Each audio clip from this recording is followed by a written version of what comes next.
Imagina esto, un orfanato frente al Atlántico, sal en las ventanas y una máscara hecha con un saco viejo.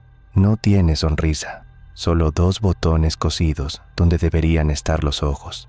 Dicen que era un juego de niños, pero hay algo que nadie explica. Cuando el edificio vuelve a abrirse, la máscara siempre aparece húmeda, como si el mar aún respirara dentro, y cada vez que la tocas, alguien falta. Ya no está en los créditos, ni en las visitas guiadas, ni en los recortes de prensa que el ayuntamiento enseña cuando quiere vender el edificio como patrimonio.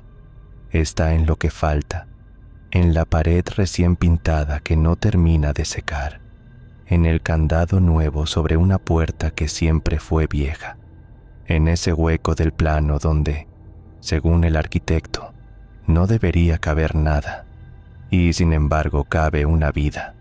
En este lugar, a los niños se les enseñaba a obedecer 2 reglas: no salir de noche y no hacer preguntas.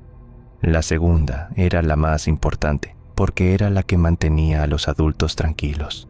Benigna trabajaba allí desde antes de que el mar se comiera la primera barandilla. Lavaba sábanas, repartía leche tibia, recogía juguetes rotos. Tenía las manos ásperas y una mirada que evitaba los espejos.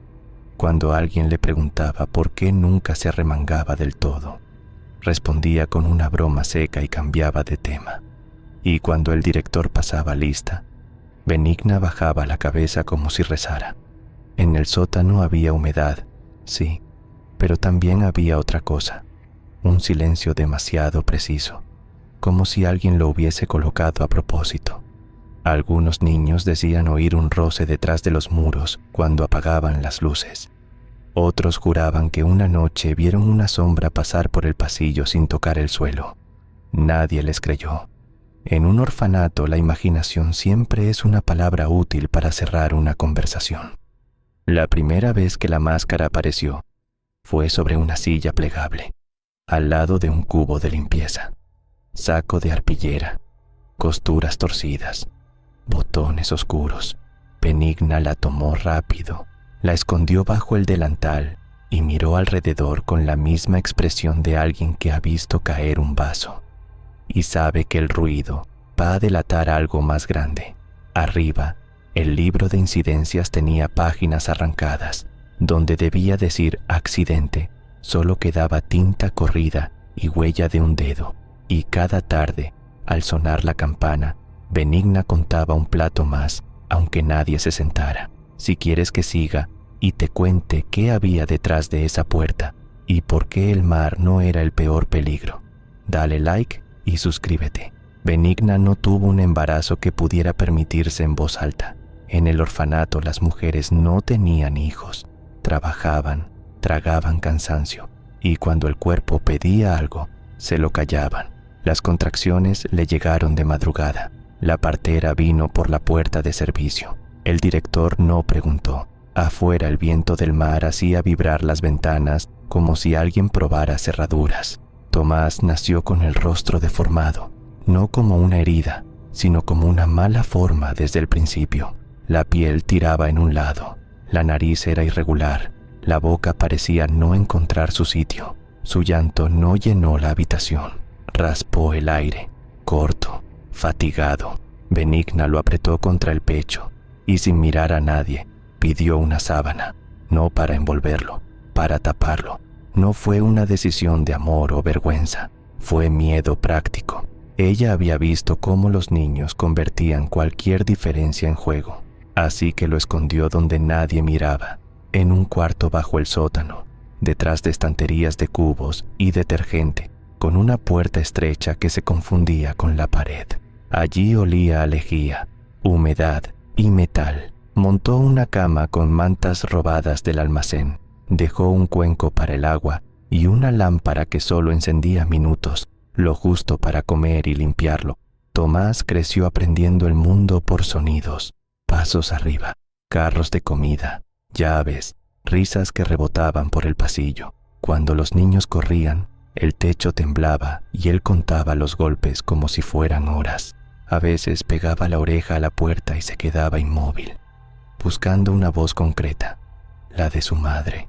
La máscara apareció cuando él ya entendía que su cara asustaba. Benigna recortó un saco viejo, abrió 2 ranuras torcidas y cosió botones oscuros donde debían estar los ojos. Así, desde lejos, parecía una cara cualquiera.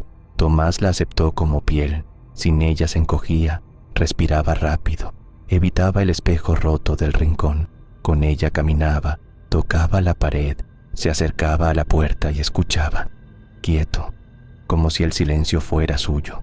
Cada noche, al irse, Benigna le decía, «Ni un ruido, Tomás», y él asentía bajo los botones en calma. El primer indicio no fue un grito ni una puerta abriéndose sola. Fue algo más pequeño, una gota. Caía todas las noches en el mismo punto del pasillo, justo donde el suelo parecía siempre más oscuro. Ploc, ploc, ploc. Los niños aprendieron a reconocerlo como se reconoce un reloj cuando no hay luz. Un martes, Marcos juró que vio un hilo de agua bajar por la pared, pero cuando acercó la mano, la pintura estaba seca. En el comedor, una cuchara apareció dentro de un zapato. En la sala de juegos, las fichas del dominó amanecieron ordenadas en filas exactas, como si alguien las hubiera contado. Nadie acusó a nadie. Era peor. Todos sospechaban lo mismo, y ninguno quería decirlo primero. Por la noche, cuando apagaban las lámparas, el edificio cambiaba de sonido. El mar seguía ahí, golpeando lejos, pero dentro nacía otro ruido, tenue, como uñas rozando madera. A veces era un roce detrás de la pared del almacén. A veces, un suspiro que no pertenecía a ningún adulto. Los mayores decían que era la humedad. Los pequeños se quedaban quietos, con los ojos abiertos, escuchando. Un día, Sofía encontró un botón negro en el patio. No era de abrigo, era grande, viejo, con el hilo aún pegado. Lo enseñó en secreto bajo la mesa, y el botón pasó de mano en mano como una prueba. ¿De quién es?, preguntaron. Nadie lo reconoció. Esa misma tarde, Benigna barrió el corredor con más fuerza que nunca y no miró a nadie. Se inventaron un nombre para lo que no entendían. El de abajo. Lo decían en voz baja, como si el suelo pudiera oír. Y cada vez que alguien se atrevía a golpear la pared, todos reían más fuerte para tapar el temblor. La curiosidad creció como moho. Empezaron a jugar a seguir sonidos, a esperar cerca del almacén cuando los adultos se iban, a empujar el carrito de limpieza para ver si el eco cambiaba. Entonces descubrieron algo. Detrás de las estanterías, el aire era más frío y había una línea en el suelo, una marca de arrastre, como si algo pesado se hubiera movido muchas veces en silencio. La idea de la broma nació ahí, en ese borde de miedo que los niños llaman valentía. No fue una puerta abriéndose, fue una rendija. Una tarde, cuando el pasillo olía a sopa recalentada, el carrito de limpieza chocó contra las estanterías del almacén. El estante se movió un palmo, lo justo para que el aire cambiara. De detrás salió un soplo frío y un olor distinto. Tierra mojada, hierro y tela guardada demasiado tiempo. Marcos se agachó, vio la línea en el suelo, más clara, donde algo había sido arrastrado cientos de veces. Pasó el dedo y se le quedó negro. Sofía levantó la mirada. En la pared había una mancha rectangular, más limpia, como si una puerta hubiera estado ahí y alguien la hubiera pintado por encima con prisa. Esa noche, esperaron a que el último adulto apagara las luces del corredor. Se escondieron detrás de la escalera, respirando con cuidado. El edificio crujía como un barco, y entonces lo oyeron. Un roce lento cerca del almacén, seguido de una tos contenida, infantil, como si alguien intentara no existir. «Es un niño», susurró Marcos, y la palabra les dio valor y culpa a la vez. Se acercaron de puntillas. Entre las rendijas vieron movimiento, una sombra baja pegada a la pared y 2 círculos oscuros brillando apenas, como botones atrapando luz. La máscara no estaba en una silla esa noche. Estaba ahí abajo, moviéndose. El roce se detuvo de golpe. El aire se quedó quieto. Durante un segundo, nadie respiró. Luego llegó un gemido, no de amenaza, sino de miedo puro. Marcos retrocedió un paso y rozó una escoba. La sombra se encogió y desapareció hacia adentro, como tragada por el muro. Al día siguiente, en el patio, lo contaron como si fuera una aventura. Rieron más fuerte de lo necesario. «Solo quiere asustarnos», dijo uno. «Seguro que es Benigna escondiendo cosas», dijo otro. La explicación fácil les permitió no sentir vergüenza, pero el botón negro en la mano de Sofía pesaba como una piedra. Decidieron hacerlo al anochecer, cuando la campana callara y nadie mirara jamás. El plan nació cuando alguien dijo: «Si le quitamos la máscara, lo sacamos a la luz, a ver qué hace». Y ninguno tuvo el coraje de preguntar si la luz podía matar. La noche elegida no tuvo luna. El mar golpeaba lejos, pero dentro del orfanato todo sonaba más cerca. La caldera, las tuberías, un paso suelto en la escalera. Marcos llevaba el botón negro en el bolsillo, como si fuera una llave. Sofía sostenía una linterna pequeña que apenas se atrevía a encender. Esperaron a que Benigna terminara su ronda. La vieron cruzar el pasillo, mirar 2 veces hacia el almacén y bajar la vista. Cuando su sombra desapareció por la puerta de servicio, los niños se movieron, empujaron el carrito de limpieza para que el ruido pareciera normal. Las ruedas chirriaron una sola vez y todos se congelaron. Nadie vino, solo el edificio, respirando lento. Marcos apartó la estantería con cuidado. La rendija volvió a abrirse y el aire frío les lamió la cara. Dentro no había luz, solo una oscuridad densa. Sofía encendió la linterna un segundo. Vieron una cama baja, mantas dobladas con obsesión, un cuenco vacío y sobre una silla, la máscara de saco. No parecía un juguete, parecía una cara esperando. Marcos la agarró. La tela estaba áspera y tibia, como si hubiera estado pegada a piel hace un momento. Los botones reflejaron la luz y, por un instante, todos sintieron que estaban mirando a alguien. Corrieron de vuelta al pasillo sin hablar. Se escondieron detrás de la escalera, riendo por dentro, como si la risa pudiera borrar lo que acababan de robar. Entonces llegó el roce, primero suave, después rápido. Pasos descalzos, arrastrados, buscando. Tomás salió a la rendija sin su saco. No gritó, solo respiró alto, desesperado, y su cara, expuesta en la penumbra, hizo que a Sofía se le cerrara el estómago. Él alargó las manos, tocando el aire, buscando su máscara como quien busca oxígeno. Marcos hizo un chasquido. «Aquí», murmuró, y agitó la máscara una vez. Fue suficiente, nadie quiso detenerse allí. Tomás giró la cabeza hacia el sonido y retrocedió un paso, como si hubiera visto un golpe venir. Luego se lanzó a correr, torpe, hacia la salida del patio. Los niños lo siguieron, no por odio, sino por la necesidad cruel de ver hasta dónde llegaba el juego. El patio los tragó con un golpe de aire salado. La hierba estaba mojada y resbalaba bajo las suelas gastadas. Tomás corría sin mirar atrás, con las manos abiertas, como si aún esperara chocar con la tela del saco. Marcos lo seguía agitando la máscara, dejando que los botones destellaran cada vez que la luz del farol del portón los alcanzaba. Sofía iba detrás, la linterna apagada, respirando demasiado alto. Atravesaron el jardín y salieron por la verja rota hacia el sendero que llevaba al acantilado. La noche olía a algas y a madera húmeda. Desde allí, el orfanato quedó a espaldas como un bloque negro, sin ventanas, como si no quisiera ser visto. Tomás tropezó con una raíz, cayó de rodillas, se levantó sin llorar, solo soltó un sonido breve, animal, y siguió, guiado por el rugido del mar. Los niños, en cambio, ya no se reían igual. El camino se estrechó entre zarzas, y el viento les tiraba del pelo como dedos fríos.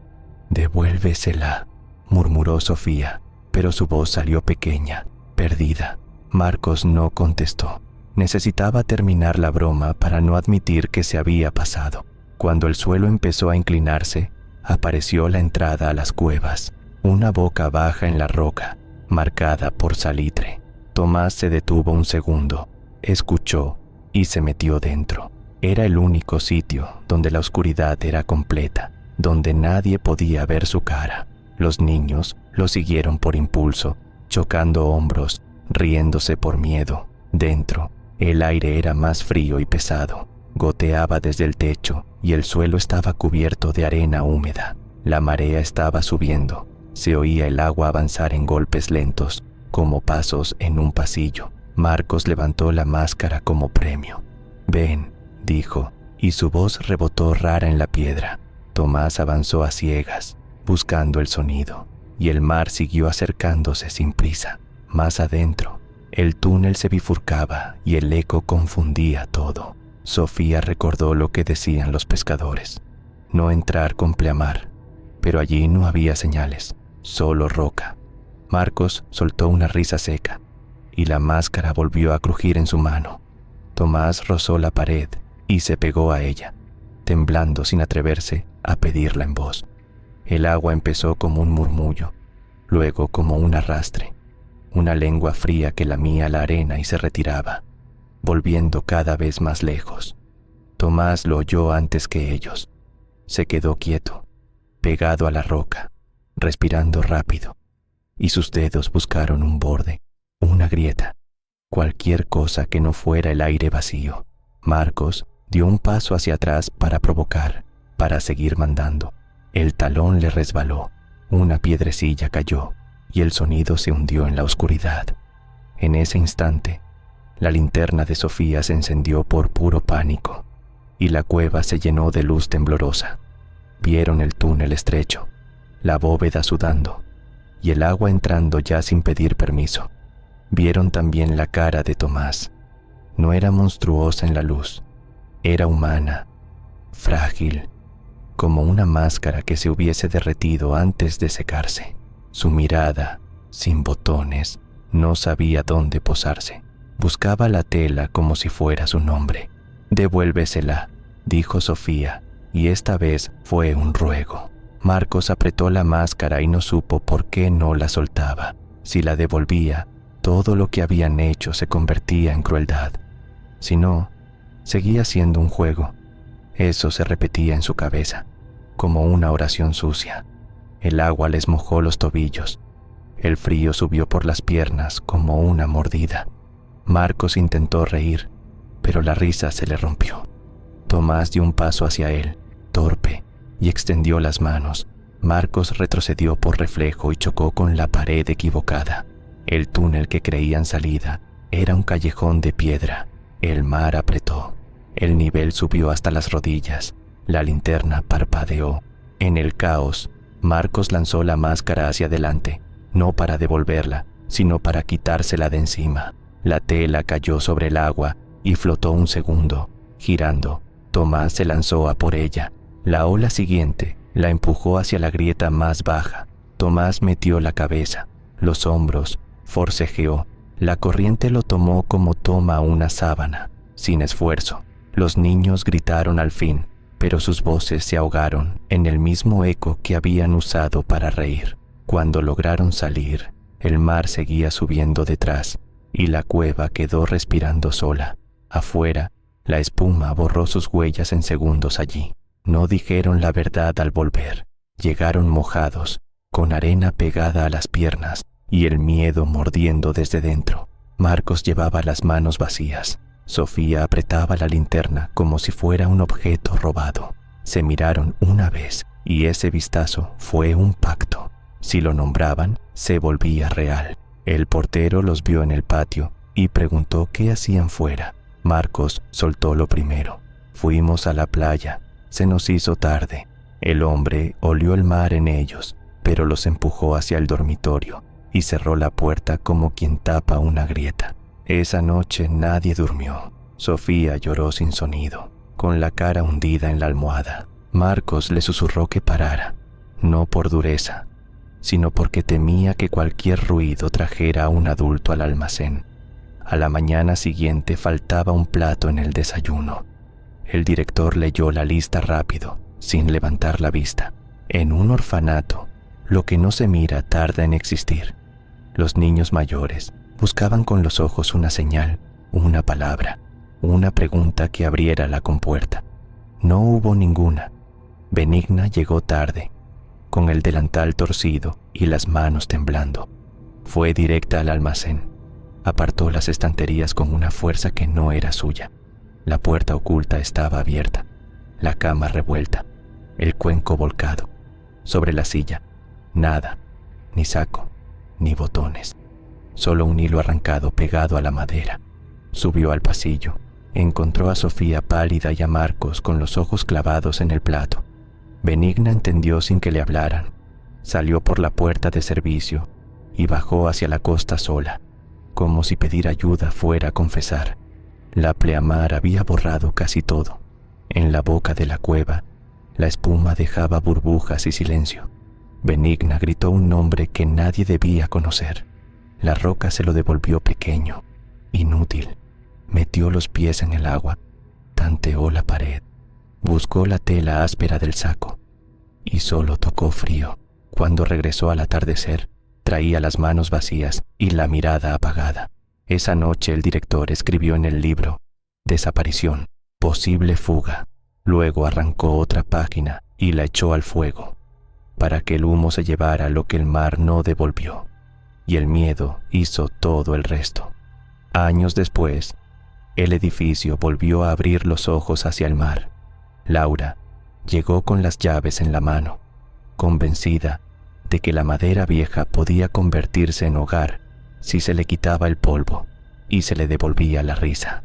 Traía a su marido y a su hijo, Simón, y una idea que sonaba hermosa en la boca: aquí nadie volverá a sentirse abandonado. El primer día, mientras medían habitaciones y hablaban de reformas, algo en la casa respondió sin hablar. La sal pegada a los marcos no se iba con trapo. En el pasillo, donde antes caía la gota, la pintura nueva se abría en una línea fina, como una vena. Laura pensó en humedad, pensó en presupuesto, no pensó en memoria. Simón fue el único que escuchó el otro sonido. No era un susurro claro, era un juego. 3 golpes suaves detrás de una pared, siempre a la misma hora. Él se quedó quieto, con la oreja pegada, y sonrió como si alguien le hubiera contestado. Cuando Laura le preguntó qué hacía, dijo: nada, hay niños. Al día siguiente, aparecieron canicas en un rincón que nadie había vaciado. Luego una cuerda de saltar doblada en forma de círculo perfecto. Simón las tocaba con cuidado, como si fueran regalos. De noche se despertaba y decía que alguien lo invitaba a jugar al escondite. Laura lo atribuía a la emoción, al cambio, al eco de un edificio lleno de historias ajenas. Una mañana, Simón dibujó una cara en su cuaderno, un saco, 2 botones y una boca torcida. Laura le preguntó de dónde lo había sacado. Él se encogió de hombros, serio, y respondió: me lo enseñaron. En el bolsillo de su chaqueta apareció un botón suelto, viejo, con hilo gastado. Laura lo sostuvo en la palma y sintió la misma incomodidad que da tocar algo que no te pertenece. Por la tarde, al mover un carrito de limpieza para abrir paso a los obreros, la estantería del almacén se deslizó un poco sola. No fue un golpe fuerte, fue un gesto mínimo, casi educado, como una mano señalando. Del hueco salió un aire frío que olía a detergente viejo y a mar. Laura se quedó quieta, escuchando, y juraría que, desde dentro, alguien respiró una vez, como esperando permiso. Laura no llamó a los obreros, no esa noche. Esperó a que la casa quedara en silencio y empujó la estantería. La madera chirrió, el aire frío salió otra vez, como aliento guardado. La puerta falsa cedió. Detrás no había humedad, había un cuarto, una cama baja, mantas dobladas con precisión, un cuenco oxidado, y en el suelo 2 botones negros, separados, como ojos arrancados. En la pared había marcas de uñas, no de adulto, de niño. Entonces oyó el sonido, tela rozando piedra y una respiración corta. Asustada, Laura retrocedió, pero el pasillo ya no estaba vacío. Simón estaba allí, mirando hacia el hueco, como si lo hubieran llamado. «Me está esperando», dijo, y antes de que ella pudiera agarrarlo, corrió. Laura lo siguió hasta la costa. La noche estaba en pleamar. Las olas golpeaban la entrada de la cueva. Dentro, el aire olía a sal y a saco mojado. Simón avanzó guiado por una canica en el suelo, luego otra, como migas. Al fondo, donde el túnel se estrechaba, había una tela hinchada de agua. Laura la levantó. Era la máscara. Debajo, encajado en la arena, apareció un pequeño montón de huesos. Y alrededor, objetos infantiles, una cuerda, un botón cosido a nada, una página arrancada del libro de incidencias. Solo se leía: posible fuga. El resto era ceniza. Laura no gritó. No había rabia allí, solo una culpa vieja que por fin tenía forma. Puso la máscara sobre las piedras, como quien devuelve un rostro.